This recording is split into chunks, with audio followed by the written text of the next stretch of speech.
সৰ্বসাধাৰণক মূল্যবৃদ্ধিয়ে ইতিমধ্যে জুৰুলা কৰা পৰিলক্ষিত হৈছে আৰু যাৰ বাবে এতিয়া মধ্যবিত্ত নিম্ন মধ্যবিত্ত যিসমূহ পৰিয়াল সেই পৰিয়ালসমূহ ব্যাপকভাৱে প্ৰভাৱ পৰা পৰিলক্ষিত হৈছে।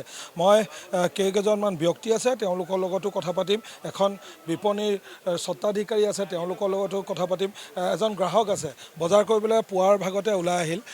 কি ধৰণে প্ৰভাৱিত হৈছে অত্যাৱশ্যকীয় সামগ্ৰীৰ মূল্য বৃদ্ধিৰ বাবে? যিটো হাৰত বা যিটো ব্যাপক ধৰণে মূল্যবৃদ্ধি হৈছে মধ্যবিত্তৰ ওপৰত সাংঘাতিকভাৱে প্ৰভাৱ পৰা আমি লক্ষ্য কৰিছোঁ।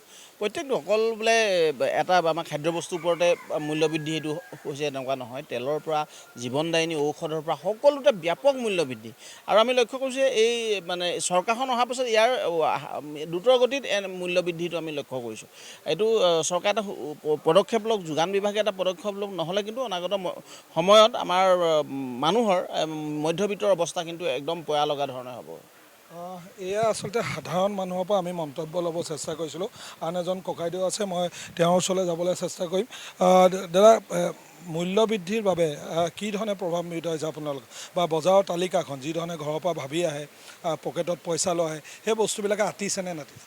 আমি বজাৰ কৰিবলৈ হ'লে যিমানখিনি পইচা লৈ আহোঁ এটা হিচাপ কৰি, সেইটো আমাৰ পকেটৰ পৰা একোৱেই বেগো ফুল নহয়, আধাহে হৈ থাকে, একোৱেই নহয়। তাৰমানে মধ্যবিত্তত এতিয়া কি ল'লে? এতিয়া মই চেনি ল'লোঁ, চেনি কেই কেজি ল'লে? চেনি 1 কেজি ল'লোঁ, 1 কেজিৰ দাম 50 টকা হ'ল। আগতে আছিলে 48 টকা ন? গতিকে প্ৰভাৱ পেলাইছে ক'ৰবাত নহয় ক'ৰবাত। অকল চেনিতহে এইটো, আৰু বাকীবিলাক বস্তুত আছেই প্ৰভাৱ পেলোৱা। অসুবিধা হৈছে, নিম্ন মধ্যবিত্তৰ মানুহখিনি চলাত বৰ অসুবিধা হৈ গৈছে। মই স্বত্বাধিকাৰীৰ লগত কথা পাতিম। দাদা, মূল্যবৃদ্ধিৰ লগত সৰ্বসাধাৰণ যেনেকৈ প্ৰভাৱিত হৈছে, ব্যৱসায়ত কি ধৰণে আপোনালোকৰ প্ৰভাৱ? ব্যৱসায়টো বহুত ঠাণ্ডা এতিয়া বৰ্তমান, কাৰণ এতিয়া ৰাইজৰ হাতত মানে পইচাৰ প্ৰব্লেম এটা আহি হৈছেগৈ। মূল্যবৃদ্ধি যেতিয়া হয় মানে তেতিয়া পইচা চবৰে, এতিয়া মোৰে বস্তু এটা কিনিবলৈ গ'লে বা আপুনি কিনিব গ'লে যদি বস্তুৰ দাম বাঢ়ে তেতিয়া 1 কিলো ঠাইত আধা কিলো কিনিবলগীয়া হয়। ৰাইজে তেনেকুৱা কৰিছে, বহুত ৰাইজে। কিন্তু কিছু ৰাইজে মানে এতিয়া জৰুৰী বস্তুটো নোলোৱা হৈছে। তাৰ বাবে এতিয়া কাষ্টমাৰ বহুত কম, গ্ৰাহক মানে বহুত কম মাৰ্কেটত।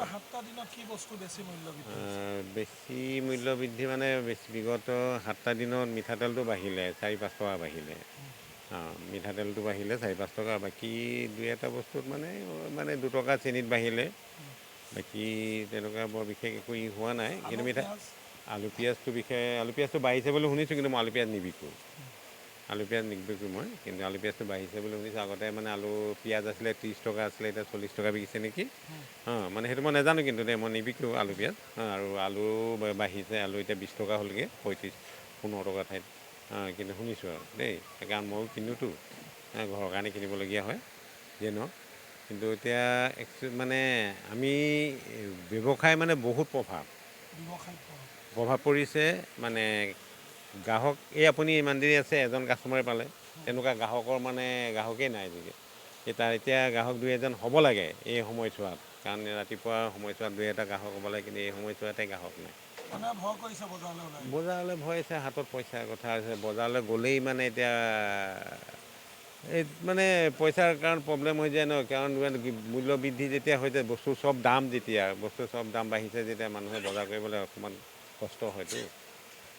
এয়া আছিল আচলতে শিৱসাগৰ এখন ব্যস্ততম বিপণী, শিৱসাগৰ কেন্দ্ৰীয় বজাৰৰ মই পৰিৱেশ দেখাইছোঁ। মই সমগ্ৰ পৰিৱেশটো দেখাইছোঁ। ইতিমধ্যে এই বৃহৎ বজাৰখনত কিন্তু পৰিৱেশ গ্ৰাহকৰ একেবাৰে হেৰেঙা বুলি ক'ব লাগিব, যিহেতু বিপণীৰ যিগৰাকী স্বত্বাধিকাৰী তেওঁ কৈছে যে মানুহৰ হাতত পইচা নাই, আৰু এফালে অত্যাৱশ্যকীয় যিসমূহ সামগ্ৰী আছে, সামগ্ৰীসমূহৰ দাম বৃদ্ধিয়ে এতিয়া নিম্ন মধ্যবিত্ত আৰু মধ্যবিত্তৰ যি পৰিয়াল ব্যাপক ক্ষতি কৰিছে।